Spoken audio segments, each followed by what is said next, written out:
Délibération numéro 19, Caroline Tchélekian. C'est une convention de partenariat entre la ville des Pennes Mirabeau et l'association AC2N pour la mise en place d'animations de proximité pendant les 15 jours des vacances de printemps. Pardon, des questions? J'étais plongé dans mes papiers. Monsieur, on va changer un peu. Monsieur Amaro d'abord et Monsieur Fuson après.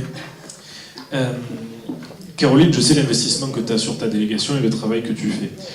Ce qui est noté dans cette délibération, c'est qu'on est en train de mettre un projet pour enrayer les problèmes rencontrés dans le quartier de la Gavotte. Vas-y si tu veux. Non, c'est pas ça. C'est que le diagnostic, c'est peut-être mal formulé. Le diagnostic territorial qui avait été fait pour la mise en place de la stratégie territoriale qui a été signée en fin 2015 avait mis en exergue que le quartier de la Gavotte, c'était le quartier sociologiquement et économiquement le plus fragile. Voilà pourquoi on a choisi d'implanter cette quinzaine en priorité sur le secteur de la Gavotte. Puisqu'on suppose que, vu qu'économiquement c'est des publics fragiles, pas tout le monde hein, évidemment, c'est des jeunes qui sont susceptibles de ne pas partir en vacances. Voilà pourquoi on a choisi ce quartier. Alors, peut-être que la phrase n'est pas très claire, mais... Donc ça n'a rien à voir avec le fait que l'école de la Gavotte ait été vandalisée il y a quelques semaines par 2 jeunes Pénois.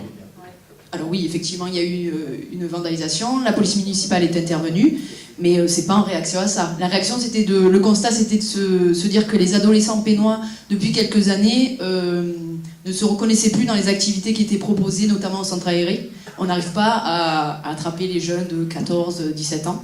Et donc c'est en quelque sorte une expérimentation pour voir si ce type d'activité leur plaise. Après, si on peut récupérer des jeunes qui sont en train un peu de dévier, pourquoi pas, mais c'est pas pour eux que ça a été fait. Bon, en tout cas, il y a concordance entre le fait, peut-être que ça a été mal formulé, mais pour enrayer des problèmes rencontrés au quartier de la Gavotte. Les problèmes, c'est notamment des problèmes...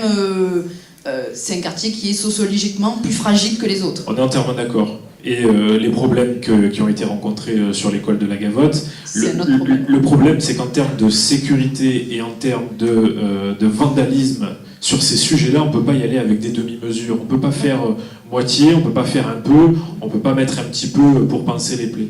Donc, je ne pense pas qu'on puisse répondre au vandalisme par ce genre d'action. C'est pas du tout ça qui a été imaginé. D'autant que ça avait été pensé bien avant que ça se passe. Alors, c'est pas une critique contre le projet, puisqu'effectivement, ce type de projet-là vont amener à réduire, peut-être pas, mais en tout cas, ça va sans doute pouvoir régler certains problèmes. Ce qu'on dit juste, c'est que sur la commune, il y a énormément d'associations que l'on subventionne, il y a énormément de personnes qui sont sur le terrain, et à date, on ne les utilise pas de la meilleure façon que ce soit. Je prendrai juste un exemple.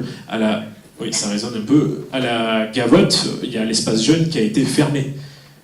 Dès le départ, on a exprimé le fait que c'était une très mauvaise décision qui a été prise.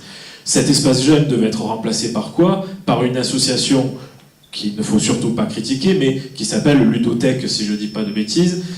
Est-ce que c'est adapté à la population pénoise et de la Gavotte? Je ne suis pas du tout d'accord. Mais c'est juste que là, on a la chance d'avoir des forces vives sur le terrain, d'avoir de formidables associations, et je trouve qu'on n'a pas un projet fixe, qu'on n'a pas une vision et qu'on ne met pas les moyens qu'on devrait faire.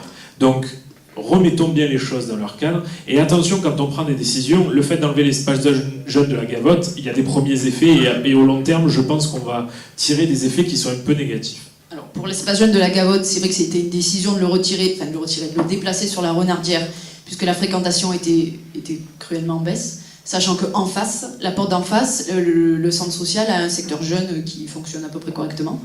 Voilà pourquoi on l'avait enlevé.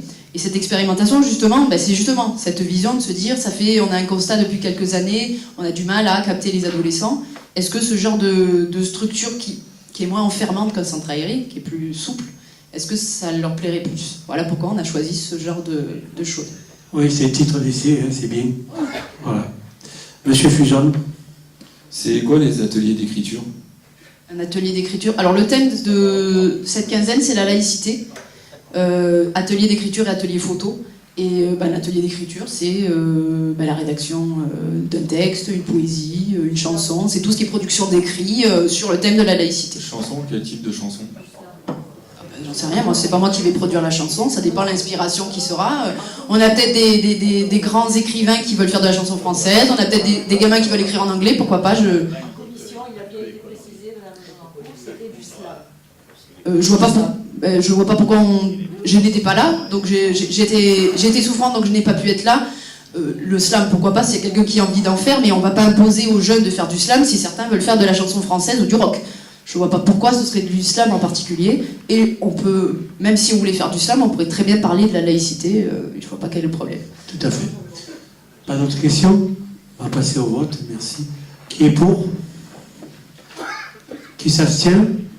Qui est contre? 3 contre. Merci. Alors, donc, on garde pour jeudi prochain la 20, la 21, 22, 23.